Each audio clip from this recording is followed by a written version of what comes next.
O episódio de hoje contém cenas picantes. As histórias nesse podcast estão apimentadas, né, ultimamente. Acho que é porque entramos em áreas. Ou porque eu entrei, é meu aniversário. Eu sou a Marcela e esse é o Baseado em Fatos Reais, um podcast que conta histórias de mulheres reais, para que a gente escute e possa ampliar todas as nossas impressões, ideias, percepções sobre o que de fato é ser mulher. Entender que não tem uma resposta única para essa pergunta e que todas as experiências são válidas e maravilhosas. Você quer ouvir a sua história aqui? bfsurreais@gmail.com. Ela vai ser contada em primeira pessoa, de maneira anônima e sem nenhum juízo de valor, julgamento, piada, nada. Tô aqui para contar a tua história do jeito que você mandar ela para mim. Não, mentira, não vou contar exatamente do jeito que você mandar, porque tem ali a interpretação, né? E é baseado em fatos reais, então posso acrescentar uma pimentinha aqui, uma coisinha ali, mas não farei julgamentos da sua experiência, ok? E para esse podcast acontecer todas as semanas, meu muito obrigada a todos os apoiadores, essas pessoas maravilhosas que, como eu, acreditam muito no impacto dessas histórias na vida das mulheres por aí, as nossas heroínas. E se você quer fazer parte desse grupo, bfsurreais.com.br/contribua. Você pode ir direto lá pingar no apoia.se/bfsurreais. Agora sim, vamos para o caso surreal? Baseado em fatos surreais. Histórias de mulheres como nós, compartilhadas com empatia, intimidade e leveza. onde o assunto é a vida E o detalhe Surreal. Eu vou contar essa história para você até um pouco baixinho assim, porque eu tenho uma certa vergonha assim de falar aqui em casa e alguém de repente escutar, sabe? Porque ainda é um pouco tabu falar de masturbação, né? Ainda mais se a gente tá contando alguma coisa de quando a gente era criança, assim. Enfim, é minha intimidade. Prefiro falar mais baixo. Eu menstruei, acho que eu tinha uns 9 anos de idade, assim. E nessa época, minha mãe devia ter o quê? Uns 22. Ela já tinha 3 filhos. Tipo, eu com 9, a minha irmã com 7 e um recém-nascido. Ou seja, tava no perrengue ali de filhos, né? E eu me lembro que quando eu menstruei, a minha mãe só chegou pra mim assim e perguntou, tipo... Ah, você precisa de alguma coisa? Você tem alguma dúvida sobre o que é isso? E eu falei, não. E o assunto morreu. Assim, morreu. Fato. A gente não conversava muito, sabe? Não tinha um canal de diálogo, assim, super aberto, né? Minha mãe teve uma educação mais simples, assim, e com o tempo eu fui percebendo que ela ficava um pouco até envergonhada, sem jeito. Não sei exatamente qual termo usar, assim, mas de vir conversar coisas comigo e com os meus irmãos... Porque ela via gente com acesso a estudo, né, colégio particular e tal, e ela se sentia assim, sei lá, o que eu vou acrescentar, né, para essas crianças, eu que tive uma educação super simples. E eu lembro também de uma outra vez, assim, um pouco tempo depois, que ela estava catando piolho na minha cabeça. E aí ela tentou puxar um assunto, assim, tipo das revistas que eu lia, sabe? Ah, eu sei que você lê Capricho, né? Enfim, então você sabe que precisa se cuidar, né? E tal, mas assim, esses são os 2 únicos momentos da minha vida que eu lembro da minha mãe tocar em algum assunto sobre a minha intimidade, assim, comigo. E essa história que eu tenho para te contar aconteceu quando eu tinha ali os meus 14 anos. Então eu menstruei com 9 e a partir dali eu comecei a sentir uma necessidade, uma vontade, um desejo de explorar meu corpo, assim, sabe? De me tocar. Eu percebia que quando eu estava tomando banho, ia me lavar e colocava água do chuveirinho ali, eu sentia alguma coisa diferente. E aquilo foi abrindo um caminho para uma exploração minha comigo mesma, sabe? E eu engajei na masturbação. Porque era muito gostosinho, né? Muito gostosinho. Eu não sei se você já teve essa oportunidade de explorar o seu próprio corpo. Mas é bom, sabe? Nossa, como é bom. E naquela época era mais ainda, porque era tudo novidade, né? E eu ainda nem tinha beijado na boca. Então, eu sentia aquela coisinha, aquele frisson, aquela cosquinha assim no corpo, aquela coisinha gostosa. E eu e eu mesma para explorar isso, né? Não tinha nem revista, assim, porque em casa eu tinha acesso, assim, no máximo à revista Nova que a minha mãe tinha, sabe? Não tinha Playboy. E na época não tinha celular para ficar olhando Tumblr, nem Reddit, nem nada, assim. Não dava mesmo. Então, o que eu fazia, né? Eu aproveitava que eu tinha um quarto só meu e eu tinha um banheiro só meu também. Então eu tinha minha intimidade com 14 anos, né? E a minha privacidade, assim. Conseguia ter espaço nessa casa, né? Mesmo com 2 irmãos mais novos, minha mãe e meu pai. E eu gostava muito de entrar no banheiro e aí eu colocava, assim, um tapete no chão para ficar confortável e me deliciava ali. Não podia fazer muito barulho, claro, né? Não dava para gemer, nada do gênero assim, mas dava para eu aproveitar aquele momento comigo e ir descobrindo sensações no meu corpo. E eu gostava de uma exploração assim, que ia para além do que eu podia fazer sozinha, com a minha mão ou com um chuveirinho. Enfim, eu ficava buscando assim uma certa ajuda física, sabe? Na masturbação. E eu não tinha condições de comprar um vibrador, né? 0 condições. Eu acho que nessa época, eu não me lembro direito o quanto eu conhecia também sobre isso. Então, o que eu fazia? Eu improvisava. Eu ficava buscando objetos em casa, fálicos assim, ou que tivessem alguma semelhança, enfim, que eu olhasse para ele e sentisse que eu podia introduzir, sabe? Que aquilo ia me ajudar naquela diversão, assim. Inclusive, eu tinha o meu objeto favorito. Eu não sei se você se lembra daquelas embalagens de vitamina C efervescente, sabe? Que é cilíndrica. Eu acho que vinha o quê? 6, 10 pastilhas. E aí, quando acabava, eu guardava aquele cilindro, porque ele ia lá pro meu banheiro, porque tinha um tamanho perfeito, assim, pra mim, na época, sabe? Ai, e quando eu me penetrava com aquela embalagem, eu me sentia a mais ousada das meninas da minha idade. Só que eu não parei ali, né, na embalagem de vitamina C, não. Eu ficava procurando coisas assim. Vira e mexe, eu ia testar uma coisa nova.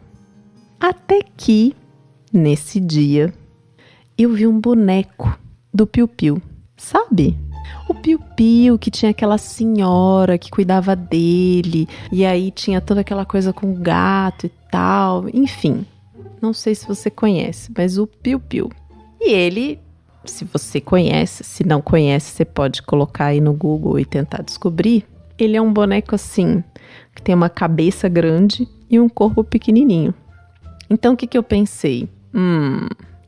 Acho que essa cabeça aí pode ser interessante, né? Pode ser super divertido. E assim foi. Eu e o Piu Piu fomos para o banheiro.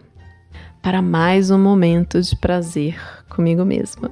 Só que desta vez, eu não só estava inovando no brinquedo, no objeto que estava servindo ali para o meu prazer, mas eu também resolvi inovar na exploração de orifícios. Então, eu não penetrei a minha vagina, eu penetrei o meu ânus com a cabeça do piu-piu. Só que tinha um detalhe nesse boneco, sabe? Que se não fosse por esse detalhe, teria sido perfeito. O detalhe é que esse boneco não tinha o corpo, ele só tinha a cabeça. Ele não tinha corpo, sabe? Ele estava quebrado. Então, quando o boneco entrou, nada ficou para fora. Pois é. Enquanto eu estava ali me tocando e ele estava lá estimulando e tal, delicioso, super excitante. Só que, depois que eu gozei, eu precisava tirar o boneco do meu ânus, né? E aí, quando eu me dei conta de que ele estava ali e que eu não estava conseguindo puxar o boneco para fora, eu comecei a ficar com medo. Mas assim, muito medo. Eu lembro que meu coração começou a bater de quase sair na boca. E eu já comecei a imaginar a cena da minha mãe me vendo e eu falando o que tinha acontecido e ela com os olhos estatelados assim, tendo que me levar no hospital e eu tendo que contar isso no pronto-socorro do hospital, tendo que falar isso pro meu pai, enfim, pros médicos, né, passando por aquela situação constrangedora e horrorosa de provavelmente ter que ficar numa posição bastante desconfortável ali para ter aquele objeto retirado do meu ânus. E aí eu pirei total. Tipo, fiquei desesperada. Coração batendo a milhão. Essas imagens vindo na minha cabeça. E aí eu tive um momento de lucidez. Eu lembrei, né, como eu faço cocô. Que para fazer cocô eu faço força. E aí eu pensei, bom, posso tentar cagar o piu-piu, né? Fazer cocô piu-piu.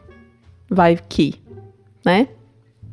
E aí eu comecei naquele momento assim, força, sabe? Tipo, quando você tá com o intestino preso e você precisa se concentrar ali para fazer aquela coisa. Então, foi isso. Depois de muita força, muita mesmo, o boneco finalmente saiu. Ufa, que alívio! Foram, assim, os 15 minutos no banheiro mais longos de toda a minha vida. Eu fiquei tão traumatizada, mas tão traumatizada, que o piu-piu nem sequer entrou no banheiro mais dessa vez. E eu parei, assim, completamente de introduzir coisas na minha vagina ou no meu ânus, assim. Se não tivesse algo pra fora, por um bom tempo, assim. Por tanto tempo que eu arrisco a dizer que isso me deixou até um pouco careta e travada, assim, sabe? Nas minhas experiências sexuais depois, assim. Eu fui ter parceiros com 19 anos... Enfim, eu sei hoje, aos 36 anos, porque eu passei por uma experiência muito bacana de terapia orgástica, que eu fiquei muito tempo sem descobrir o que era realmente prazer e que mesmo essas explorações que eu tive, assim, agora eu sei o que é o clitóris, sabe? Agora eu sei o que é o clitóris, com 36 anos de idade. Pois o que eu queria te contar era isso, né? Nessa loucura adolescente, ou exploração, vamos dizer assim, adolescente, em que eu levei o piu-piu pro banheiro e ele ficou entalado e eu ali desesperada para tirá-lo. Enfim, coisas que a gente faz, né?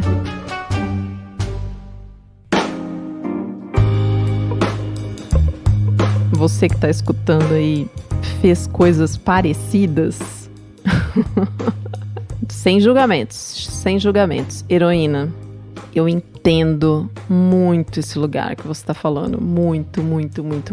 Também menstruei super nova. Também lembro de, assim, a lembrança mais antiga que eu tenho de exploração, assim, do próprio corpo.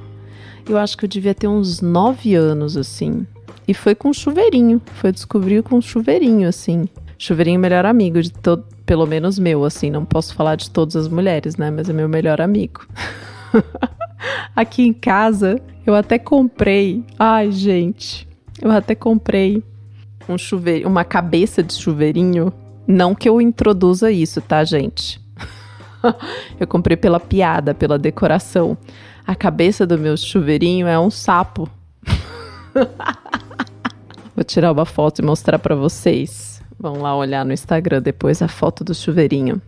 Porque, enfim, acho que a gente conhecer o próprio corpo é fundamental. E eu me lembro de, muito nova, assim, passar pela minha cabeça, né? Essas perguntas de, isso que eu tô fazendo é certo, eu posso fazer isso, não posso, é tão bom, se é tão bom, por que eu não poderia fazer, né? Enfim, eu não tive grandes conversas com a minha mãe, assim, super nova, mas na minha casa tinha uma enciclopédia, Amor e Sexo. Era uma enciclopédia, eu não lembro agora. Eu tô lembrando o símbolo da editora, mas enfim, foi uma enciclopédia que saiu na banca de jornal, que você fazia fascículos e depois encadernava. Se você for procurar no Mercado Livre, alguém deve estar vendendo uma enciclopédia dessa hoje. E ela tinha ali muitas informações, assim, tipo, de posições, de prazer, de corpo. Mas era tudo dito num tom... Não era um tom de sacanagem, sabe? Era um tom de instrução mesmo, de orientação, assim, sabe? Então eu tive contato com isso, assim. Eu lembro de ler muito isso na minha adolescência, assim. Tipo, de pegar essa enciclopédia e ficar fuçando.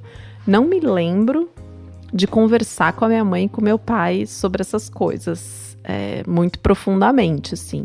Provavelmente a minha mãe teve uma conversa comigo sobre menstruação e tal, mas não me lembro de muitos detalhes. Para mim, essa enciclopédia, assim, é o que hoje eu lembro que foi a minha maior referência de educação do corpo, assim, naquela época. E eu sinto que fez uma grande diferença para que eu tivesse uma relação, assim, ok com o meu corpo. E mesmo assim, né, muito louco que, mesmo com tanta informação, com a abertura que eu tive para olhar para essas coisas, né, abertura minha comigo mesma, assim, eu considero que eu tive, assim, uma vida sexual bastante travada por muitos anos, assim, tipo, foi depois dos 30 e poucos anos também, muito parecida com a heroína, que eu me senti mais à vontade, sabe? Que sabia exatamente o que eu queria, que estava mais à vontade com o meu corpo, que, enfim, essas coisas aí. E olha, a heroína falou dessa terapia orgástica. Eu tô morrendo de vontade de fazer essa terapia orgástica. Mas há boatos, que eu tenho uma amiga que já fez a terapia orgástica e que já usou um brinquedinho que a gente anda falando às vezes lá no grupo de apoiadores, que é um brinquedinho que ele tem a penetração e a estimulação clitoriana ao mesmo tempo. E essa minha amiga me diz que a terapia orgástica te traz um orgasmo muito parecido com o que esse brinquedinho também traz. Então, né, dá para ir ali fazer um investimento ali nessa terapia ou fazer um investimento no brinquedinho e multiplicar, né? Enfim, só dizendo aí. E lembrando que brinquedos sempre são bem-vindos na companhia de parceiros também, né? Parceiros e parceiras. Desde que seja acordado entre as partes, né? Mas nada disso impede de que você tenha o seu momento. Você com você mesma. Porque é bom, é importante e é saudável. E era isso que eu tinha para dizer para vocês nessa semana. Até o próximo Caso Surreal.